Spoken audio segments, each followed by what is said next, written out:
નમસ્કાર, હું રાજ. આપ જોઈ રહ્યા છો સ્પાર્ક ટુડે ન્યૂઝ. વડોદરા શહેરમાં ઈદે મિલાદુન નબીના પવિત્ર પર્વની ઉત્સાહભેર ઉજવણી કરવામાં આવી રહી છે. ત્યારે તાંદલજા વિસ્તારમાં પણ દર વર્ષની જેમ આ વર્ષે પણ ભવ્ય જુલુસનું આયોજન કરવામાં આવ્યું હતું. તાંદલજાના ગફાર પાર્ક ખાતેથી નીકળેલા આ જુલુસમાં મોટી સંખ્યામાં મુસ્લિમ સમાજના લોકો જોડાયા હતા. ઝોન 2ના ડીસીપી મંજીતા વણઝારા, પોલીસ અધિકારીઓ તેમજ સ્થાનિક આગેવાનોની ઉપસ્થિતિમાં યોજાયેલા જુલુસ દરમિયાન શાંતિ અને કાયદો વ્યવસ્થા જળવાઈ રહે તે માટે ચુસ્ત પોલીસ બંદોબસ્ત ગોઠવવામાં આવ્યો હતો. પોલીસની વિવિધ ટીમો દ્વારા સમગ્ર વિસ્તારમાં સતત પેટ્રોલિંગ કરી સુરક્ષા વ્યવસ્થા જાળવવામાં આવી હતી. ઈદે મિલાદના જુલુસમાં કેટલાક યુવાનો ડ્રગ્સ અવેરનેસના સંદેશ સાથેના બેનરો લઈને જોડાયા હતા. મોટી સંખ્યામાં લોકોની હાજરીથી સમગ્ર વિસ્તારમાં ઉત્સાહનો માહોલ જોવા મળ્યો હતો.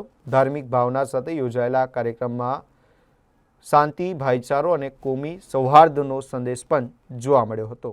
અત્યારે હાલ જેપી રોડ પોલીસ સ્ટેશનમાં તાંદલજા વિસ્તાર છે, ત્યાં ગફાર પાર્કથી રાજવી પાર્ક સુધી આપણો આખો જુલુસ નીકળી રહ્યું છે. શાંતિપૂર્ણ માહોલમાં તહેવારની ઉજવણી થઈ રહી છે અને પોલીસના બંદોબસ્ત પણ સુચારુ રૂપે ચાલુ છે.